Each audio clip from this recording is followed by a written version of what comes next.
Boa tarde, camaradas e amigos. Três breves notas para reafirmar três ideias.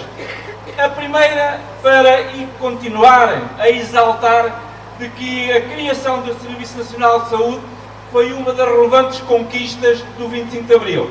E a sua relevância está comprovadamente demonstrada pela sua capacidade de resposta às necessidades das pessoas em termos de cuidados de saúde, demonstrada pela sua continuada intervenção na gestão dos processos de saúde e de doença, e tudo isto se resume na sua enorme importância na melhoria dos indicadores de saúde da população portuguesa, como realçou o nosso secretário-geral da CTP.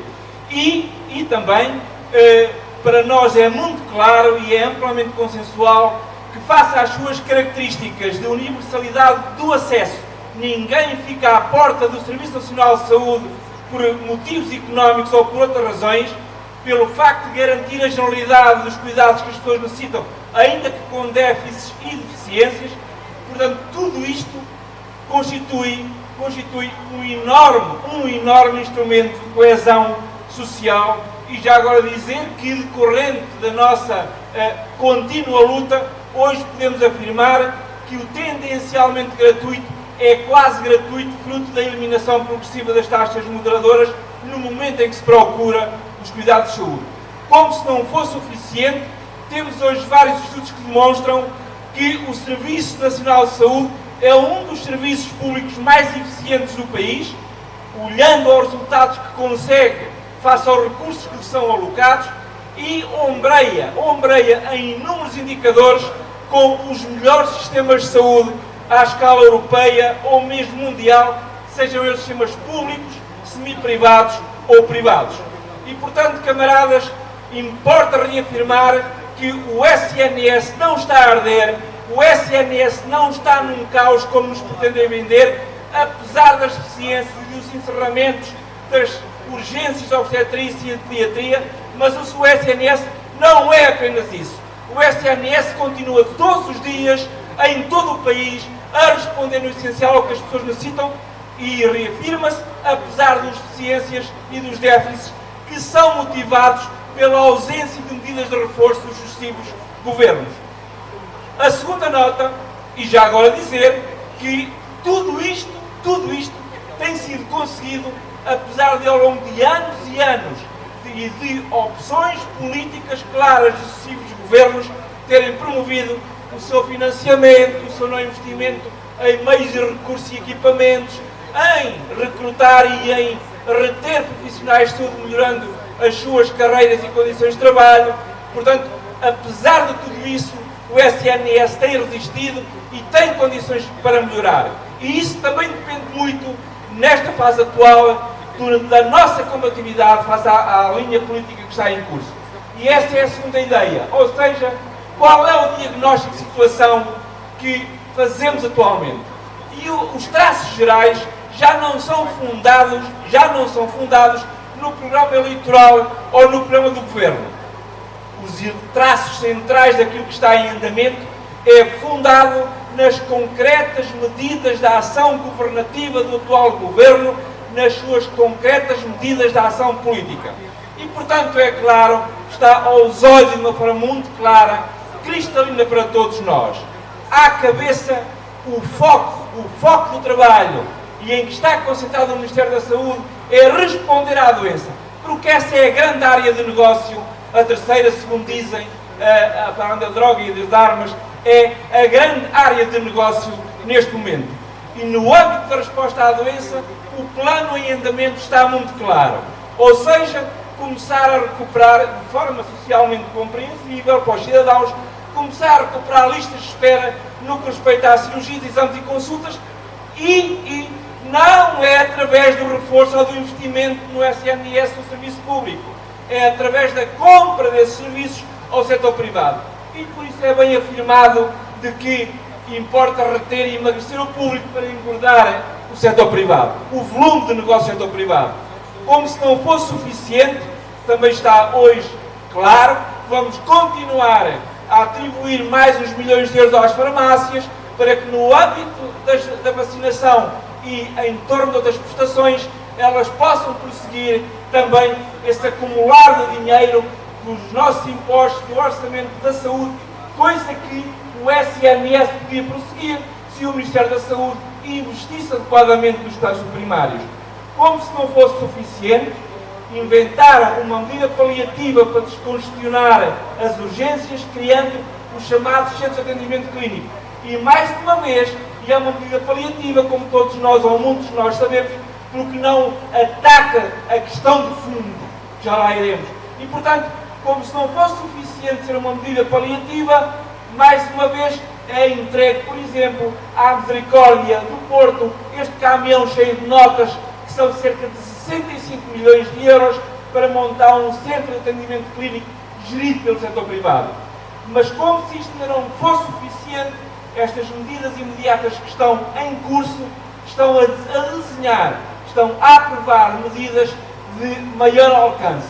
E salta à cabeça a aprovação, no último ou penúltimo Conselho de Ministros, o surgimento das designadas USF de modelo C, que são unidades funcionais dos centros de saúde que estão dentro do SNS, mas cuja gestão será feita pelo setor privado e social. E, portanto, colegas, o Governo bem pode baldear e caldear o discurso de entender. Do que se trata é, de novo, de trazer para dentro do SNS as gestões PPP.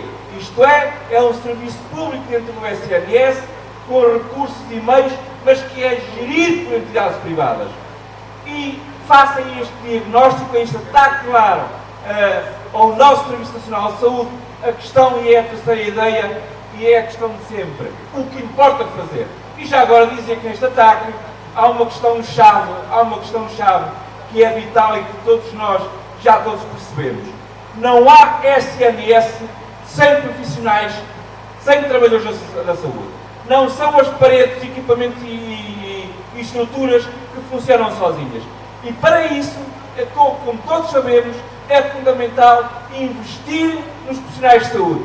E investir é levar a que os que cá estão se cá mantenham e que novos profissionais, novos trabalhadores reforcem este contingente de resposta à população portuguesa.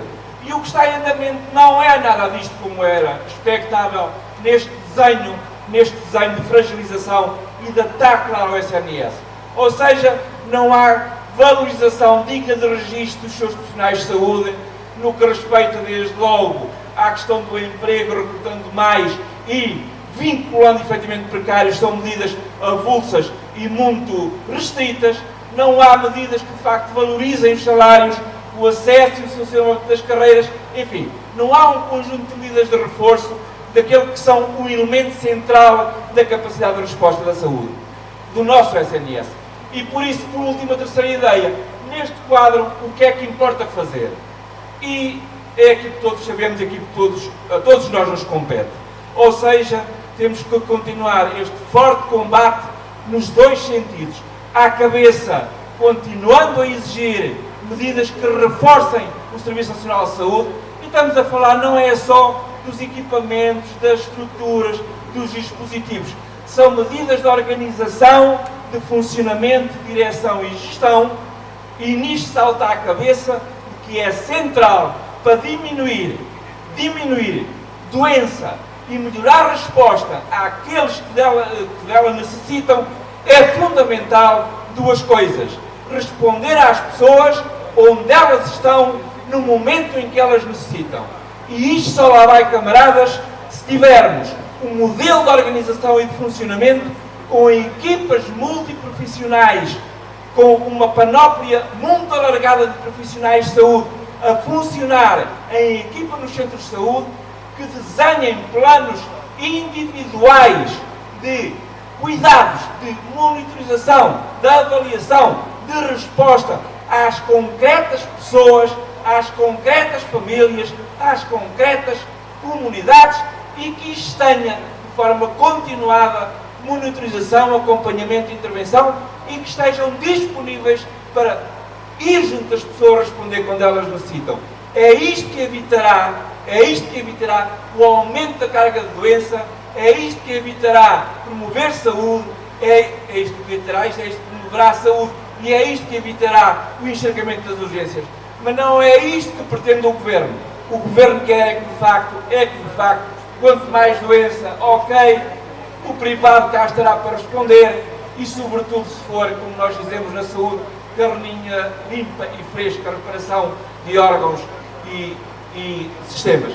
Portanto, camaradas, na questão que nos diz respeito e como sindicatos de enfermeiros portugueses, como sindicatos dos setores profissionais, é vital continuarmos esta linha de exigência e, simultaneamente, exigirmos a melhoria das nossas condições de trabalho. Porque continuamos a afirmar, e como todos sabemos, os profissionais de saúde são um elemento central da capacidade de resposta do SNS. E o CEP está neste caminho de exigência da melhoria das condições de trabalho dos enfermeiros, porque isso também é defender o Serviço Nacional de Saúde. E é no quadro do plano de luta que temos desenvolvido que vamos avançar para uma nova greve de 2 dias, a 24 e 25 deste mês de setembro, e já agora dizer que esta resposta dos profissionais de saúde não pode ficar só, e hoje é mais uma prova de que não é uma resposta só dos sindicatos, cada um per si, temos que ter uma resposta dos trabalhadores da saúde. Este é o momento da exaltação da defesa e da necessidade do reforço do SNS, mas os trabalhadores da saúde, os seus sindicatos, estão a apontar, reunir-se para encontrar ações conjuntas que visem este objetivo: combater a fragilização e a privatização, exigir o reforço do nosso Serviço Nacional de Saúde. Vamos continuar, porque a luta é contínua e nunca cessará.